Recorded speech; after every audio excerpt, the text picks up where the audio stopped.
Hello and welcome. I'm Charlie, and as you can see, I'm a giant tortoise. My home is a small but unique group of islands in the Pacific, 1,000 kilometers west of South America.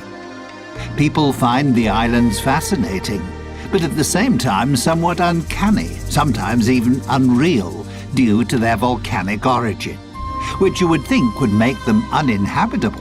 But in fact, they're teeming with life. The Galapagos Islands. Despite the seemingly inhospitable living conditions, you'll find life everywhere, because we have learned to adapt to these conditions. I'd like to introduce you to some of the most interesting creatures who live on the Galapagos Islands. For instance, the Galapagos sea lion. Yes, we'll come back to you later. We don't want to disturb your snooze. This is the famous Galapagos land iguana.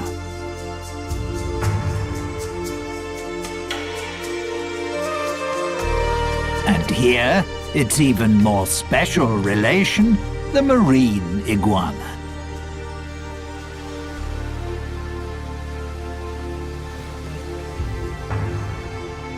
The very colourful red rock crab, and the white-tip reef sharks.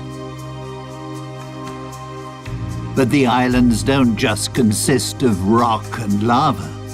Thanks to the rainy season, numerous plants thrive here, providing a habitat for other creatures. For example, the brown pelican.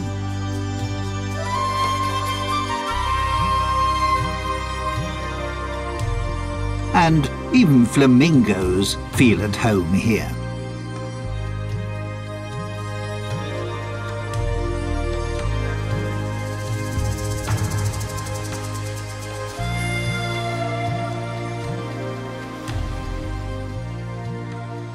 The Spanish, who, incidentally, by chance, discovered the islands in 1535, named them after me. Obviously because I impressed them so much. After all, I am a fine specimen. But first, let me tell you more about the remarkable reptiles on this group of islands. Here we see a prickly pear cacti growing in crevices in the lava. They provide food for the yellow land iguana.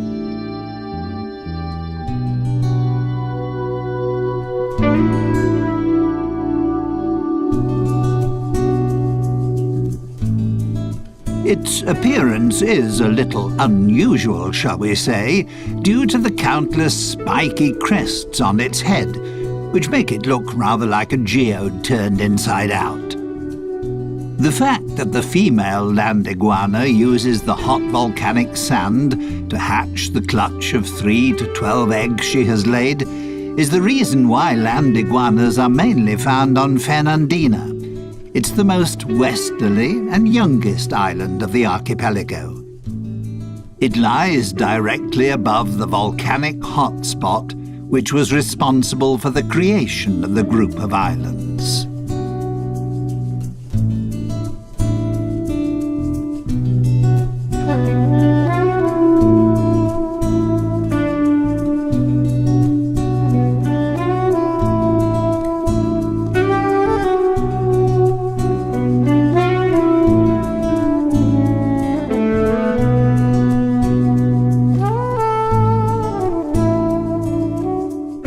Because the 13 main islands of the archipelago have widely differing characteristics and diverse living conditions, some species have developed subspecies on the different islands.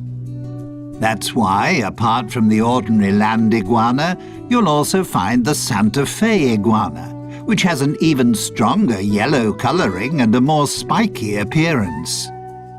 And then there's the Rosada iguana, which has a distinct pink shade.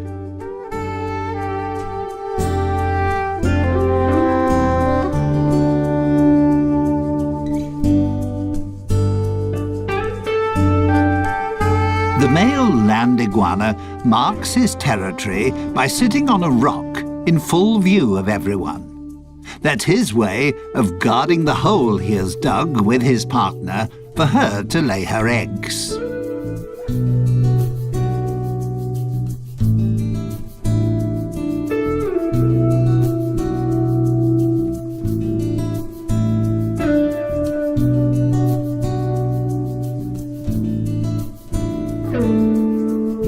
This is a relation of the land iguana, the marine iguana.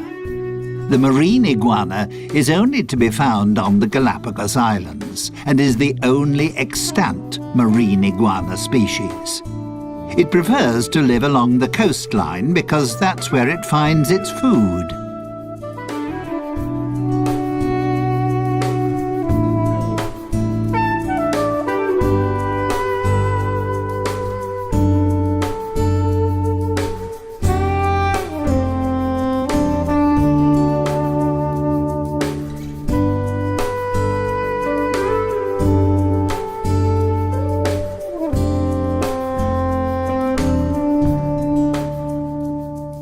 It feeds mainly on algae and seaweed.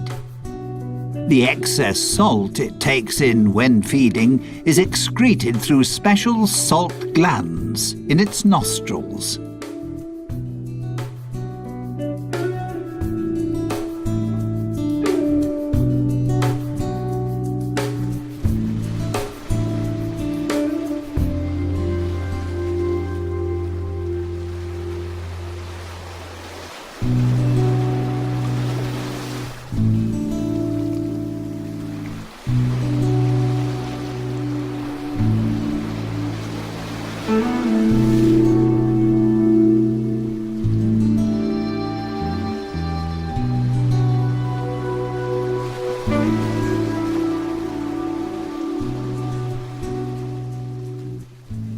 Marine iguanas are cold-blooded creatures. That's why they can only stay in cold seawater for approximately 10 minutes. They are, however, outstanding swimmers and are able to dive to depths of up to 9 meters. Once they're out of the water, thanks to their dark skin, the sun quickly warms their bodies up again.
Minor scuffles amongst the marine iguanas to mark their territory are quite common. The main problem for them is the Galapagos hawk. Marine iguanas are the prey of choice when the hawk is feeding its young. And that just happens to coincide with the time when the marine iguanas retire inland to lay their eggs, making them an easy prey for the hawks.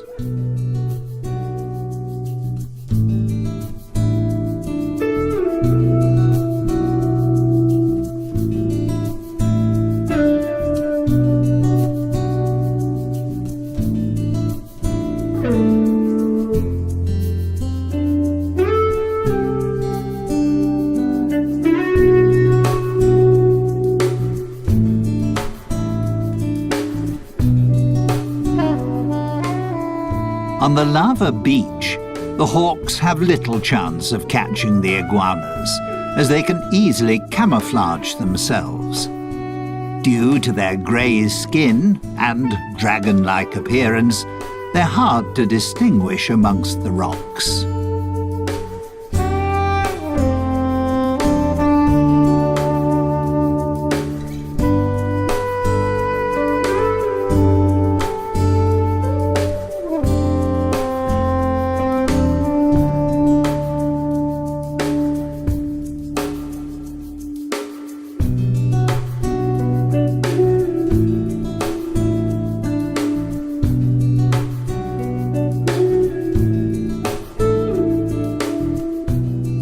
The Galapagos Islands are home to 7 endemic types of iguana. The males are larger than the females and can reach up to 30 centimetres, approximately 12 inches in length. Iguanas mainly eat flies, scorpions and other insects. They have a symbiotic relationship with the sea lions because they free them of bothersome flies.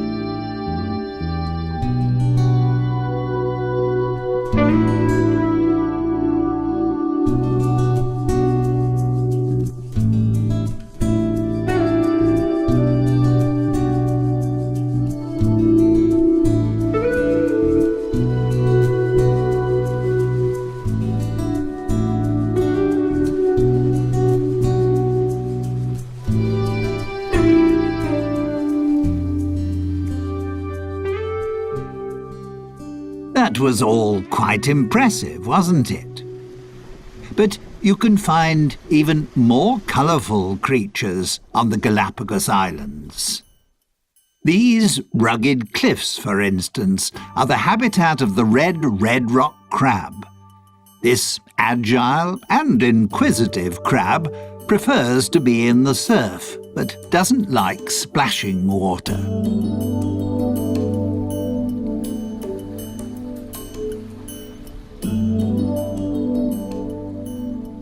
Its main source of food is algae, which it gnaws off rocks, together with other marine organisms.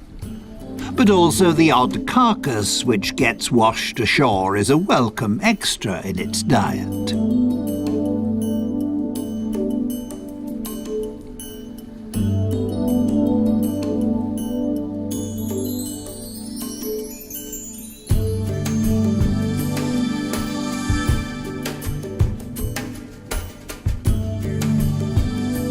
The red rock crab is extremely agile and can move in any direction extremely quickly, which means it can easily escape an attack by seabirds and conceal itself between the rocky crags.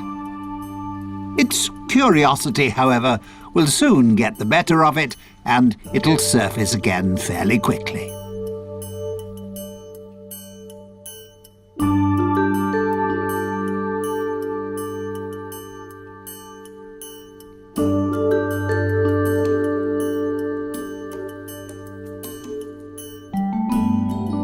Young crabs have a black colouring, while more mature crabs have a brownish or reddish colouring.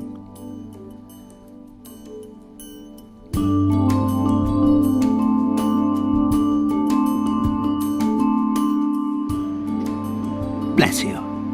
Probably the food was a little too salty. Ah, there we have a friend who is spending his winter holidays with us. The black stone turner. He's flown an amazingly long way from the northern parts of America. The red rock crab doesn't cover such long distances, despite the fact that it's a fast mover, but it can jump.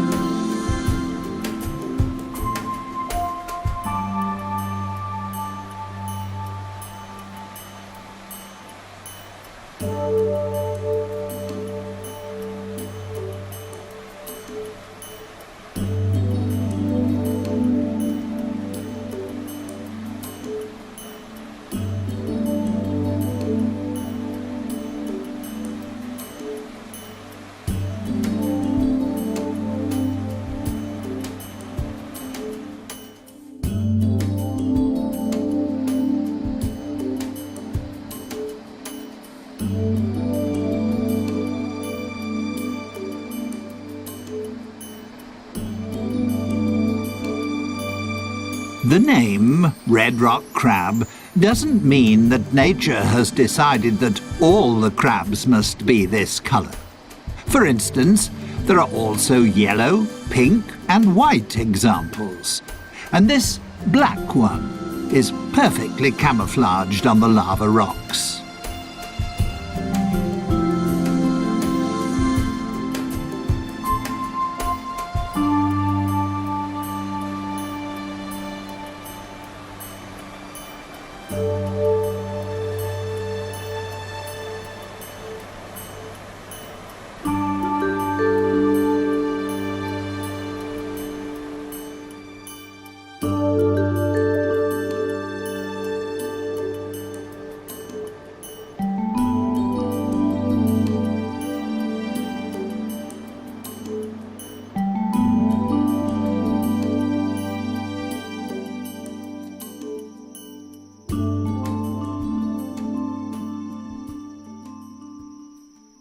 So not everything is grey and bleak on my group of islands.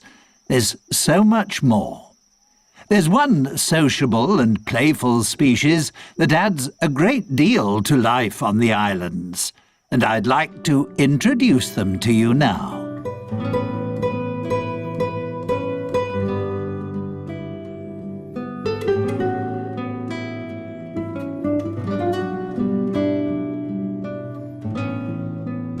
The Galapagos sea lions. You'll find them on virtually all the islands of the archipelago, just like their smaller relations, the Galapagos fur seals. Although they enjoy spending most of their time in water, you can frequently find them on land. To protect themselves against too much sun, they seek out the shade in natural caves or under cliffs. They cool down in tidal pools or in the sea. One of the favourite spots of the Galapagos sea lion is the leeward northern shore of the oldest and most southerly island, Hispaniola.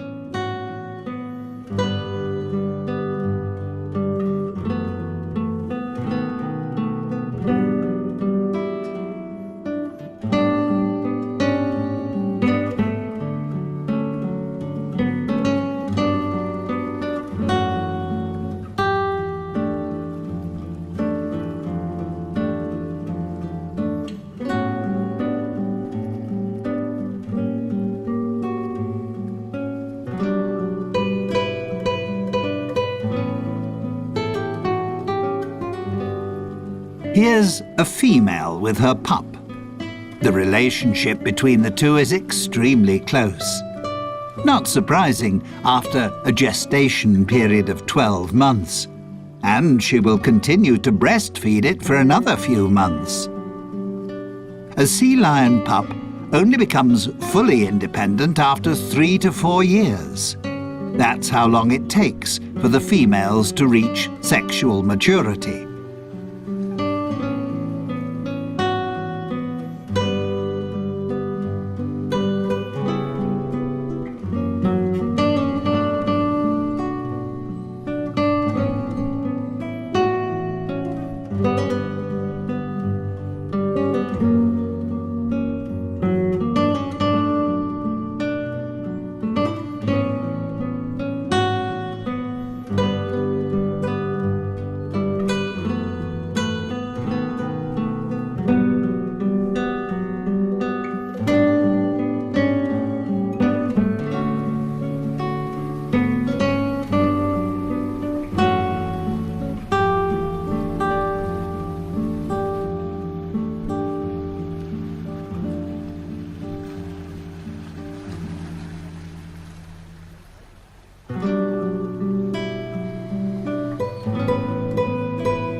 Males only reach sexual maturity after 7 or 8 years, and then have to fight fiercely for their own territory. This also makes them more aggressive and short-tempered than the more playful females.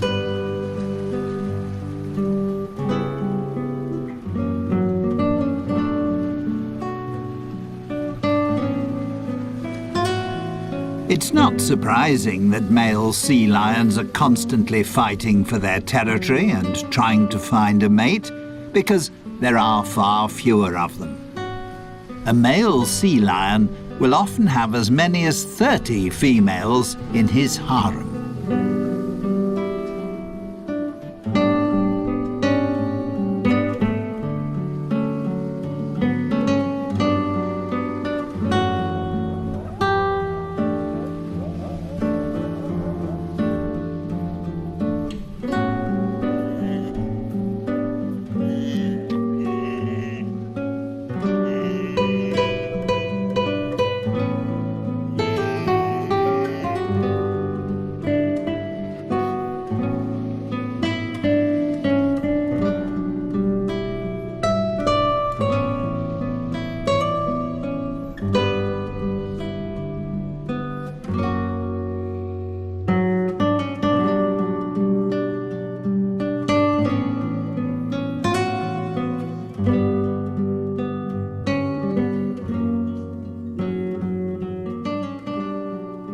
Sea lions don't always have beautiful, dense, dark brown fur. Pups only lose their baby fur after about 4 months. Initially, they also can't swim. They learn to swim, together with other pups, in calm bays. Only when they can swim properly do they follow their mothers out to sea. The young animals play with one another, while their mothers hunt for fish. They won't hunt for food on their own until they're a couple of years old.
Male sea lions can weigh up to 250 kilograms, females roughly 100 kilograms.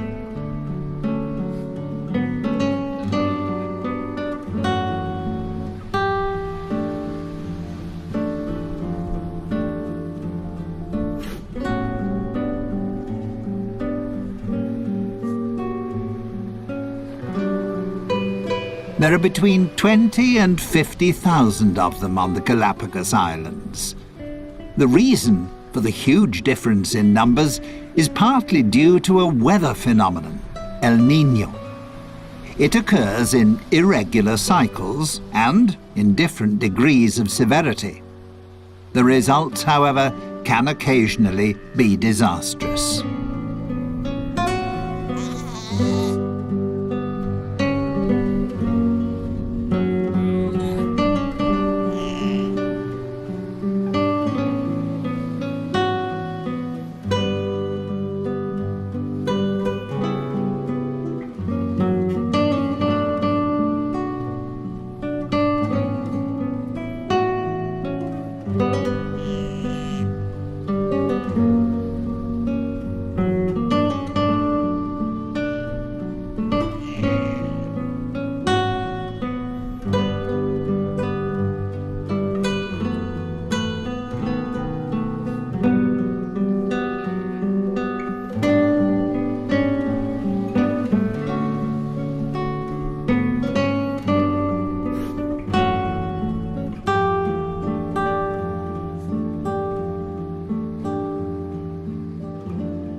The arrival of El Niño signals a decrease in the cold Humboldt current, which can even cease completely.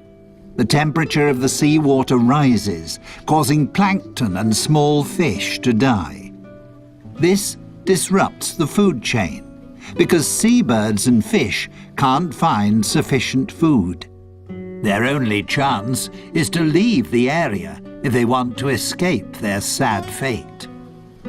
The situation can prove fatal for seals, as they no longer find any food and many starve to death.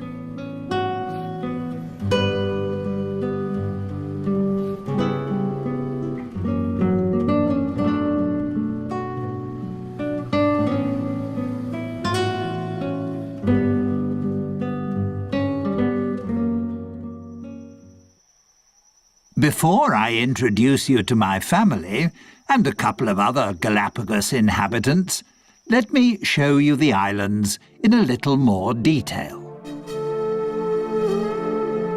Life on the Galapagos Islands is not always easy. During the first half of the year, there are only 3 or 4 months at the most in which any rain falls, which is why there is a constant shortage of fresh water. The arid countryside often looks desolate. Lava rock, steppe and cacti dominate the scene.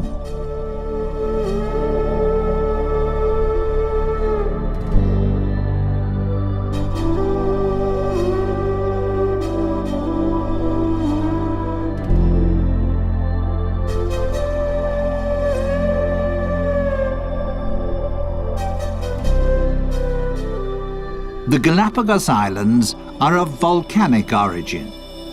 They're the tips of a huge range of volcanoes, a hotspot which is still active. 6 volcanoes erupt on a regular basis. The archipelago is the region with the world's greatest volcanic activity.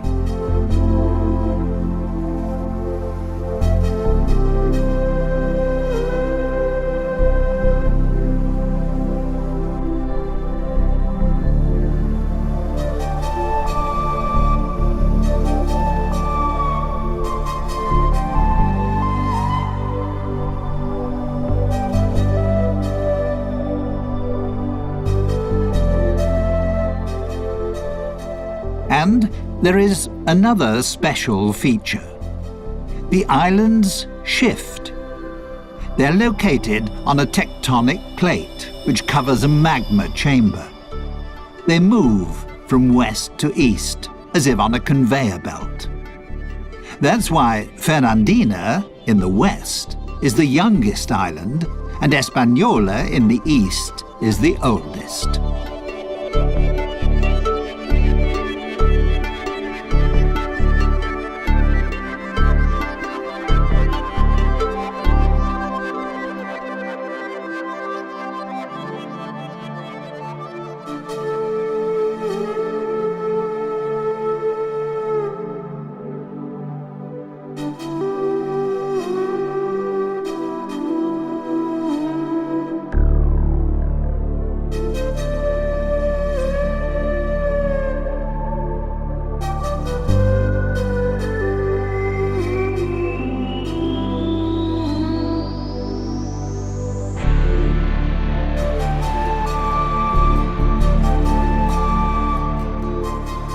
Once the rainy season starts, the islands burst into life.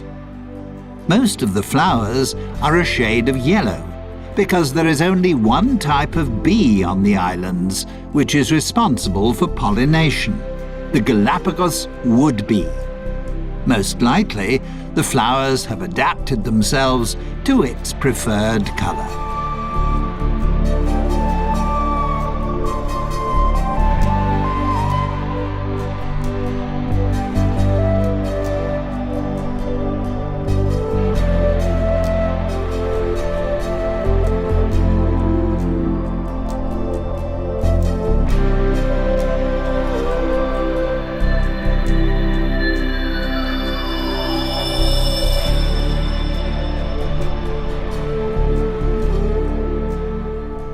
These are prickly pear cacti.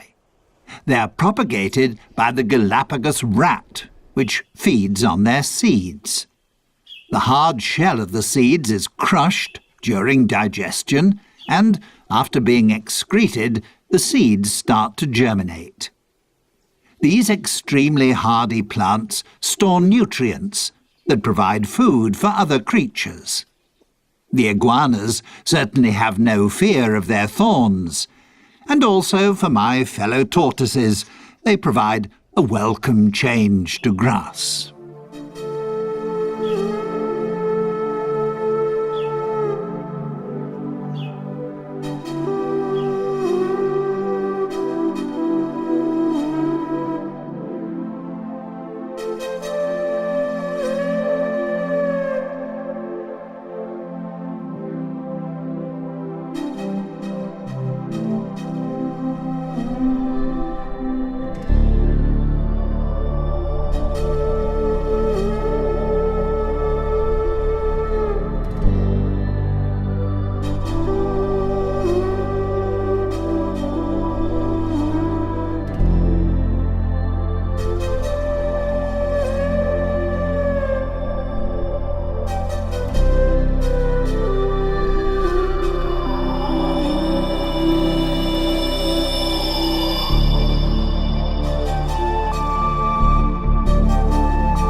Apart from the 13 main islands, there are hundreds of small islands and outcrops. Some of them are several hundred meters high and provide breeding grounds for the numerous seabirds.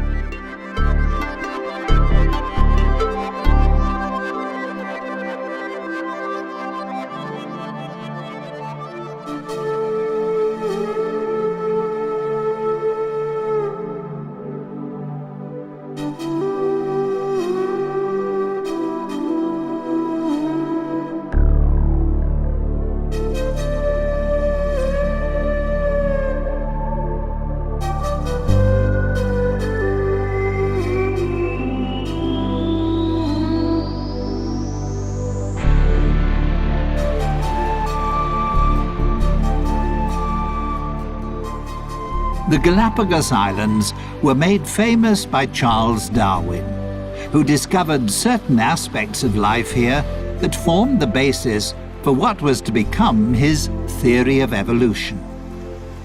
During his worldwide voyage, he visited 4 of the islands in 1835. He was fascinated by the diversity of life on the seemingly uninhabitable islands. He also found that there were tortoises on the island which had slight variations in the shape of their shells. He noted, too, that there were various types of mockingbirds on the different islands. The term adaptive radiation goes back to Darwin. It means that a species, which in itself is not highly specialized, can, by adapting itself to the ecological conditions around it, become a highly specialized species. That also involves using diverse, previously unused ecological niches. Or, to put it another way, my fellow species, and many other creatures, have adapted to the special conditions pertaining on the island on which they found themselves, and, in the process, mutated into a new species.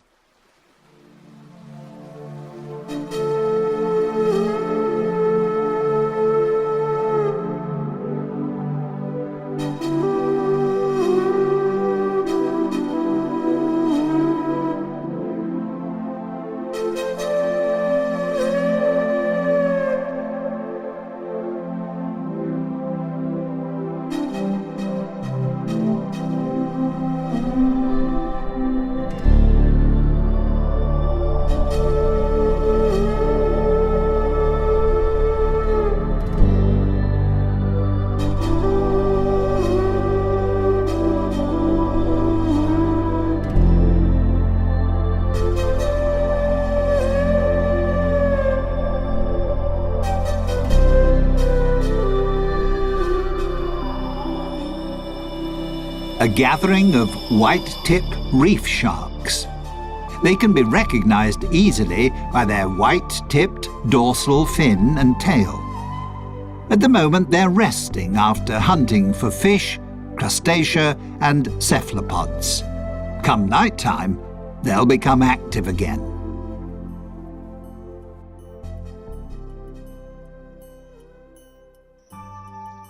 This is my family.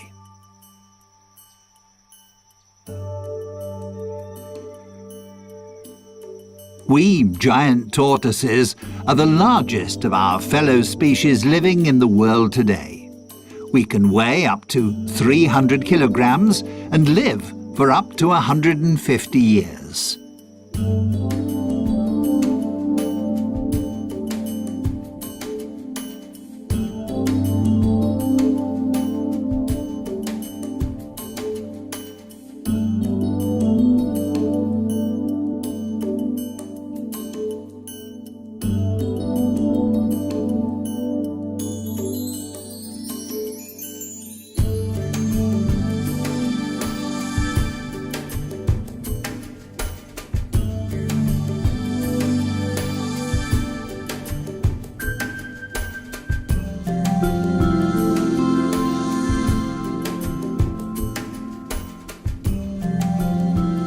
Some of my relations don't have a dome-shaped shell, but rather a more saddle-shaped one. The front end is bowed upwards. That's particularly useful when you need to raise your head up to reach taller plants.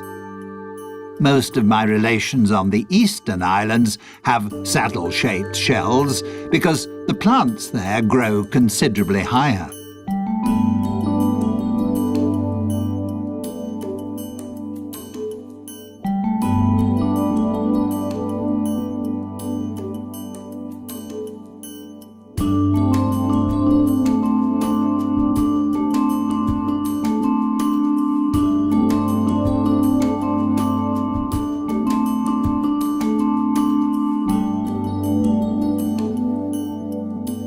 Like the iguanas, we giant tortoises have concluded a pact with the small birds that live on our island.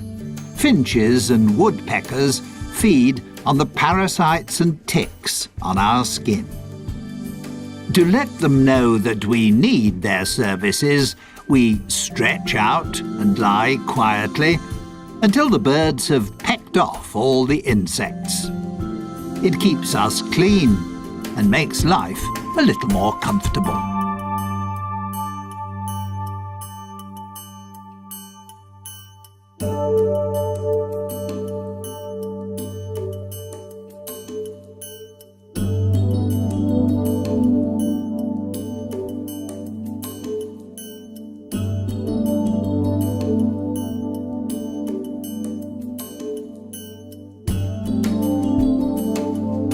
Our diet consists of grass, herbs, climbing plants and berries. If our shells allow it, and we can stretch far enough, we also enjoy the juicy fruit of the prickly pear cacti.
Incidentally, our bodies are so large because they also act as a reservoir.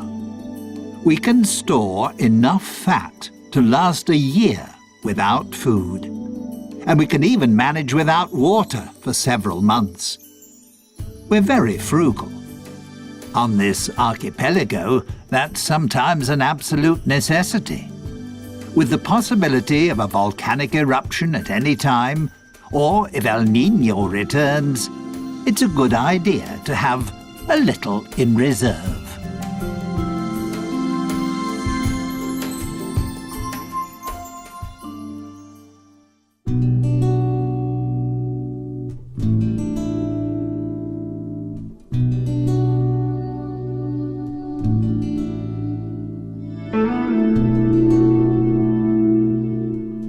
Well, that was my family. They're nice, aren't they? Finally, I'd like to introduce you to some feathered inhabitants of the islands. They're as colourful as they are talkative.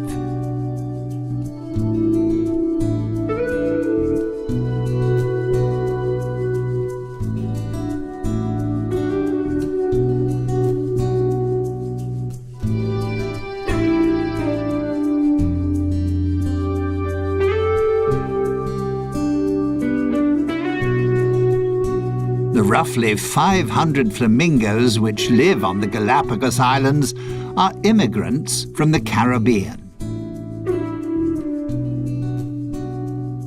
You also wouldn't really expect to find ducks on the islands. But there are several thousand white-cheeked pintails here, and they feel just as at home as the flamingos.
The lava heron is just one member of the heron family that has made its home here. They feed off the plentiful supply of fish, just like the brown pelicans, one of which is just cleaning his plumage.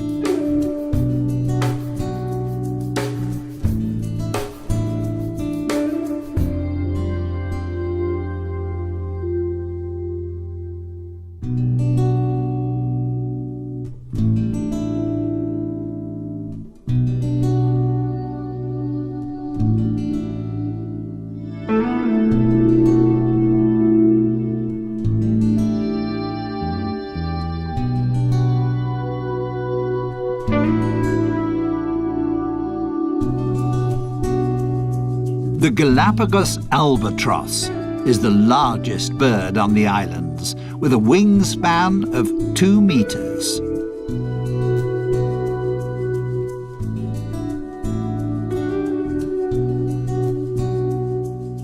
Some 12,000 couples breed on Hispaniola, virtually the whole world population.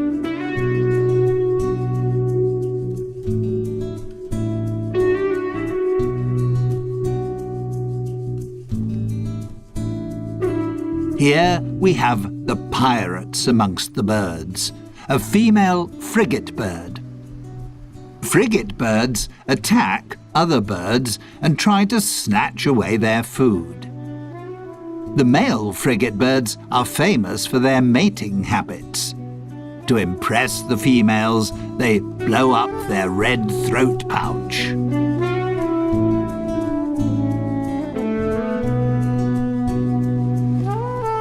Someone else who appreciates the cold waters of the Humboldt and Cromwell currents is the Galapagos penguin.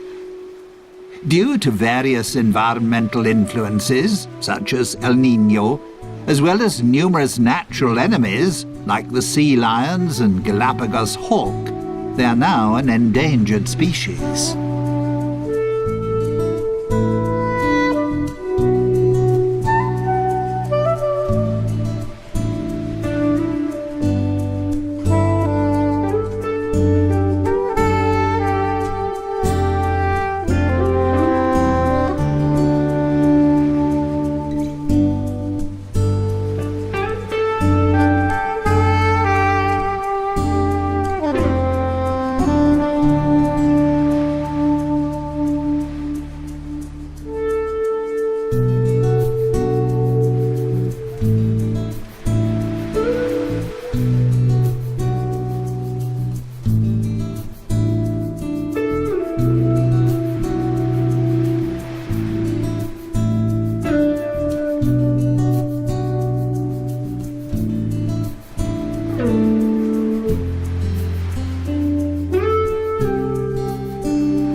Standing 1.20 meters tall, the great blue heron is one of the largest herons in North America. However, it's just as much at home in Central America as it is here.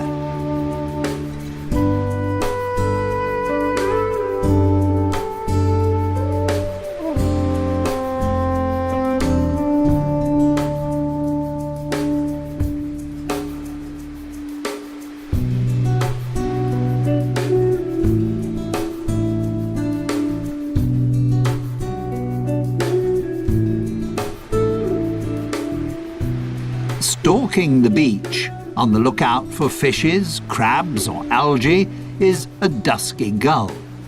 With just 300 to 400 couples, it's one of the smallest gull species in the world and endemic to the islands.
I hope you enjoyed our little excursion around my homeland. Time for me to be getting back to my family. And time to thank you for your visit. And to say goodbye.